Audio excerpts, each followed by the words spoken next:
मेरे प्यारे बच्चों, आप लोग को नमस्कार।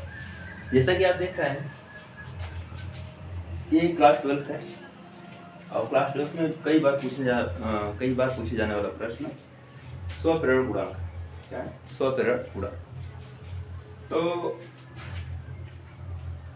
यह बहुत ही अच्छा क्वेश्चन है, एग्जाम में कई बार पूछा गया भी है, जैसा कि देख सकते हैं। और इसी को आज हम डिस्कशन करते हैं। देखिए, कह रहा है कि जब हम किसी कुंडली में प्रवाहित धारा के मान में परिवर्तन करते हैं, अर्थात हम कोई भी जैसे कुंडली होती है, कुंडली कैसे होती है आप जानते ही हैं, या फिर हम बताएं अपने क्लास में कई बार बता भी चुके हैं कुंडली क्या होती है।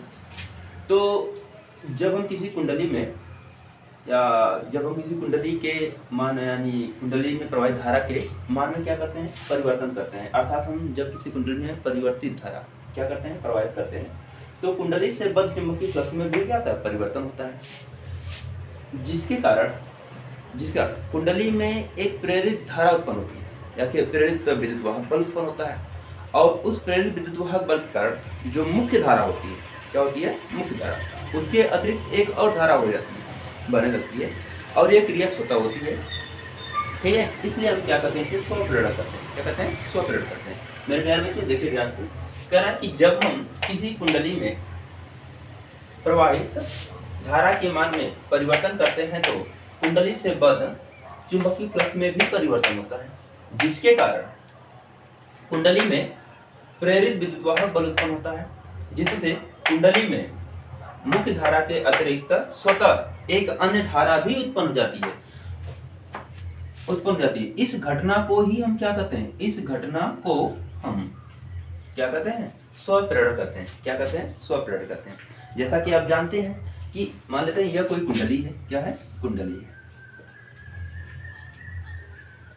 है और इसमें हम ये धारा नियंत्रक है और यह बैटरी है, यह कुंजी है। इसके द्वारा हम इसको आगे पीछे खिसकाकर इधर उधर कर धारा को नियंत्रित कर सकते हैं। आवश्यकतानुसार धारा को बढ़ा सकते हैं, आवश्यकतानुसार धारा को कम कर सकते हैं।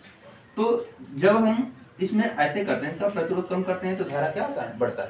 ठीक है, तो जैसे ही हम प्रतिरोध कम करते हैं तो धारा का मान बढ़ता है, और धारा का जब मान बढ़ेगा, जब धारा का मान बढ़ता है तो इसमें विद्युत वाहक बल के मान में भी क्या होता है, परिवर्तन होता है, यानी बढ़ता है, यानी विद्युत वाहक बल भी क्या होता है, बढ़ता है।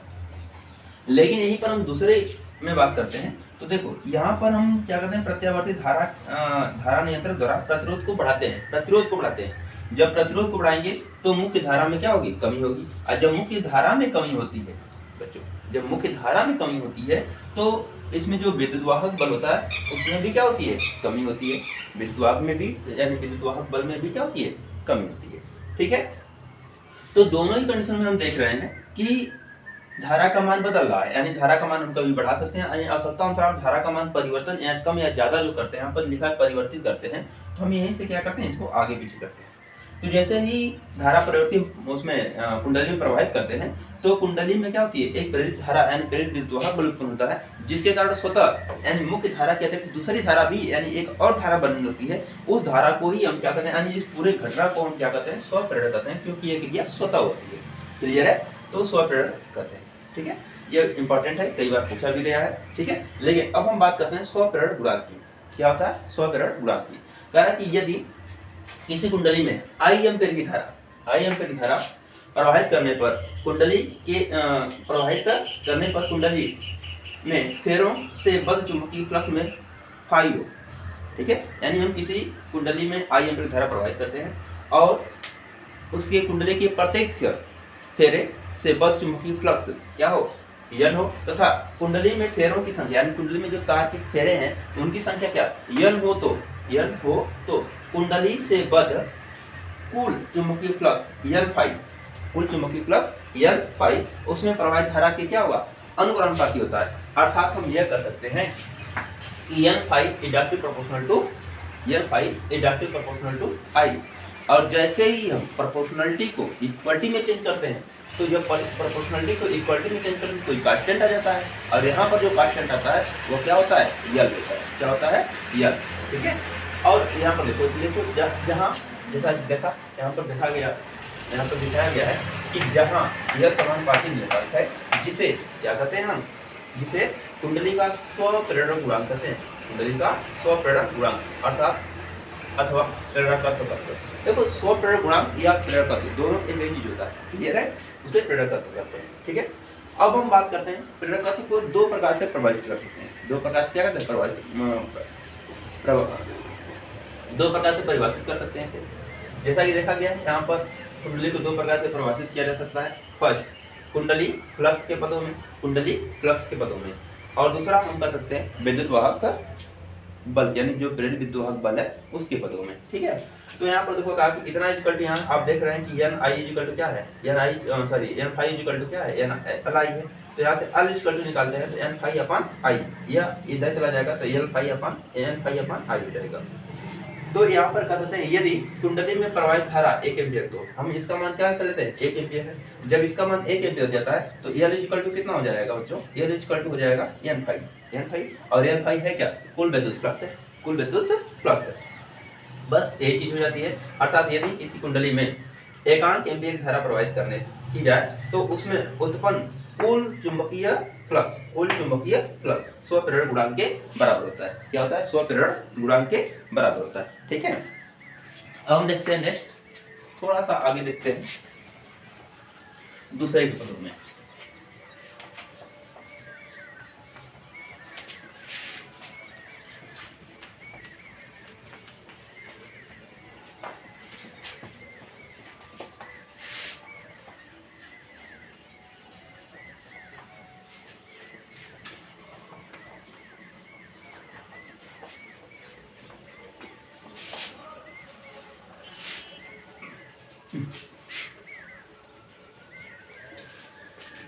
बच्चों दूसरा है प्रेरित विद्युत वाहक बल के पदों में। क्या है, प्रेरित विद्युत वाहक बल के पदों में। प्रेरित विद्युत वाहक बल के पदों में, प्रेरित विद्युत वाहक बल के पदों में। देखिए कहने का मतलब यह है कि यदि आप जानते हैं जो प्रेरित विद्युत वाहक बल है उसे हम ई से दिखाते हैं, किससे दिखाते हैं, ई से। और ई इक्वल टू क्या होता है, ई इक्वल टू होता है minus N delta phi upon E equal to N delta phi upon, delta phi upon क्या होता है,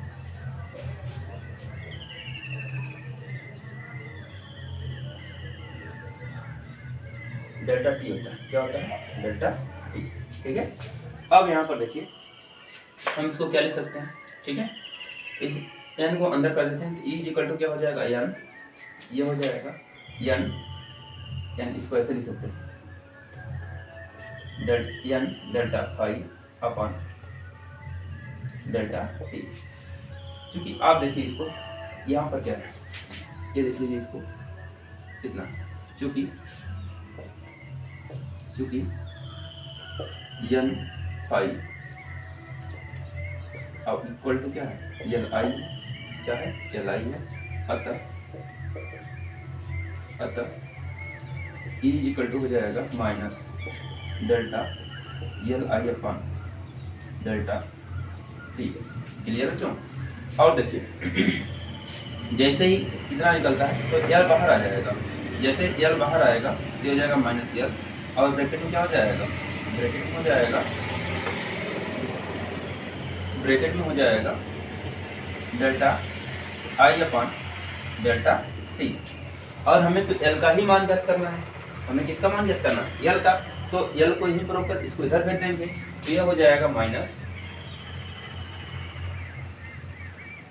ई अपॉन डेल्टा आई अपॉन, इसको ऐसे लिखते हैं delta I upon delta T equal to L.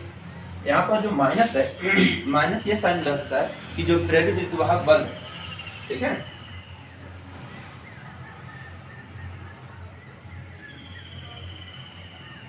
Minus sign ये दर्शाता है जो प्रेरित विद्युत वाहक बल है उसकी दिशा वो कुंडली से बाहर की ओर है, उसकी दिशा क्या है, कुंडली के बाहर की ओर। चाहो तो लिख दो ठीक है, माइनस साइन यहाँ पर लिख देते हैं, इसको इधर लिख देते हैं, ठीक ना, लिख सकते हैं नेगेटिव साइन यानी माइनस साइन चिन्ह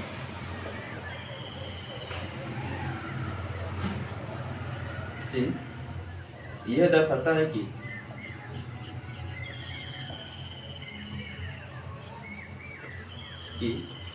विद्युत वाहक बल की दिशा कुंडली में बाहर की ओर है, बाहर की ओर।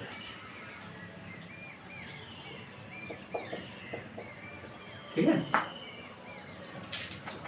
तो यहाँ से हम देखते हैं तो यल इक्वल टू कितना हो जाएगा, यल इक्वल टू हो जाएगा E upon delta I upon delta T, delta T.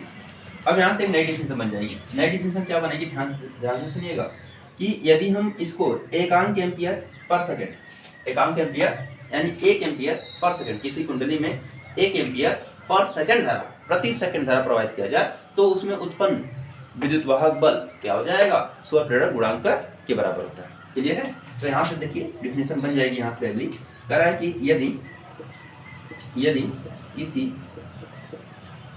कुंडली में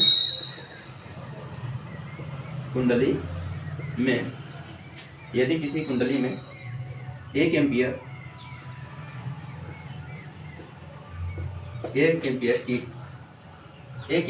प्रति सेकंड, 1 एम्पियर प्रति सेकंड धारा प्रवाहित की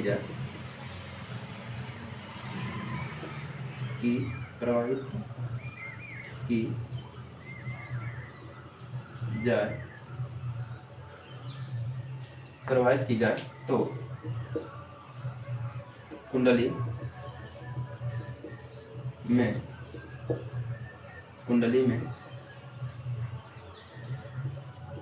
उत्पन्न विद्युत वाहक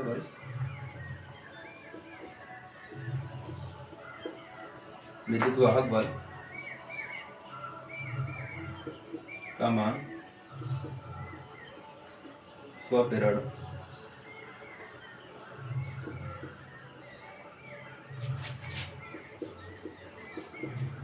गुणांक के मान के बराबर होगा।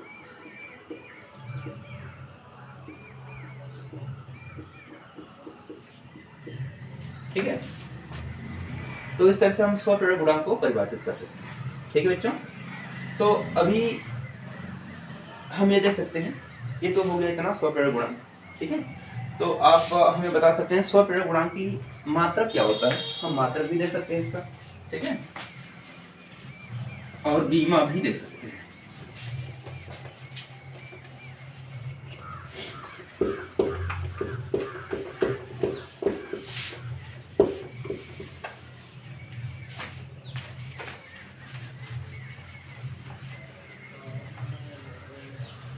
बच्चों किसी से भी हम निकाल सकते हैं, हमारा सब इससे भी रहेगा। ठीक है, देखिए यहाँ से हम देख सकते हैं, तो यहाँ पर देखिए, क्योंकि देखिए स्वप्रेरक गुणांक की स्वप्रेरक गुणांक का मात्रक,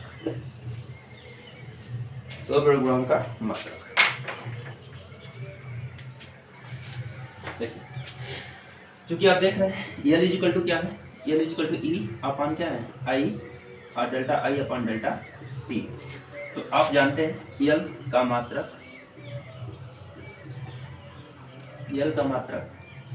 इक्वल टू ई का मात्रक अपान क्या हो जाएगा, आई का मात्रक डेल्टा आई का मात्रक delta I upon delta T का मात्रक।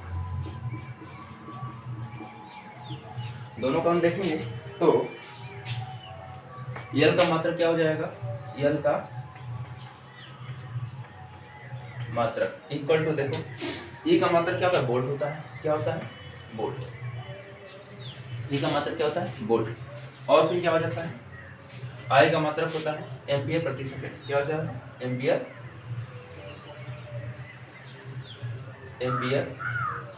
प्रति सेकंड। इस तरह से हम लिख सकते हैं, क्या लिख सकते हैं तो इस तरह से लिख सकते हैं वोल्ट सेकंड प्रति एम्पियर, वोल्ट सेकंड प्रति एम्पियर। इसको तो आप कर ही लेंगे, इसको हम ऐसे मान लेंगे ना, जैसे कि ये तो इसका और मान लेंगे नीचे और ये क्या चल जाएगा, ऊपर चला जाएगा, तो इतना होता है। क्लियर है? और इसे हेनरी कहते हैं, इसे हेनरी भी कहते हैं। क्या कहते हैं? या हेनरी होता है, हेनरी। स्वयं प्रेरक गुणांक का मात्रक क्या होता है? हेनरी भी होता है। समझ में आ गया बच्चों? चलिए आगे हम देखते हैं, इसकी बीमा की बात करते हैं। तो बीमा क्या हो जाएगा वो? बीमा आप जानते हैं W यानी वोल्ट, वोल्ट का क्या होता है? वोल्ट होता है M/L² T/-2। और यहाँ सेकंड है तो सेकंड में एक कम हो जाएगा, ये इतना हो जाएगा, नीचे एम्पियर हो जाएगा A। तो हम टोटली देख सकते हैं, ये हो जाएगा M/L² T/-1 और A/-1। ये क्या हो जाएगा? बीमा हो जाएगा इसका, इतना। ठीक है?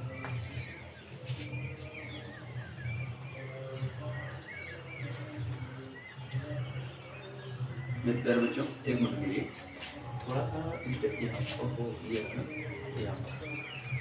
पर होता है 2 हो जाएगा। क्या हो जाएगा? 2।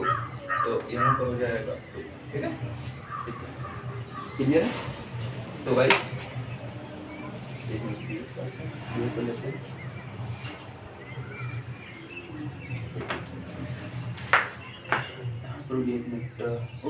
यहाँ एम्पियर स्क्वायर होता है, वोल्ट प्रति एम्पियर होता है, तो यहाँ पर एम्पियर स्क्वायर हो जाएगा, और एम्पियर स्क्वायर हुआ तो यहाँ पर भी हमारा एम्पियर स्क्वायर हो जाएगा, तो यहाँ पर एम्पियर स्क्वायर। ठीक है?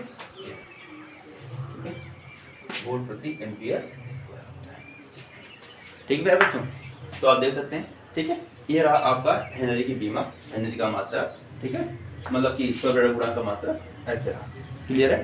जैसा भी हो, यदि वीडियो अच्छी लगी है तो लाइक कर दीजिएगा। ठीक है? Okay bye.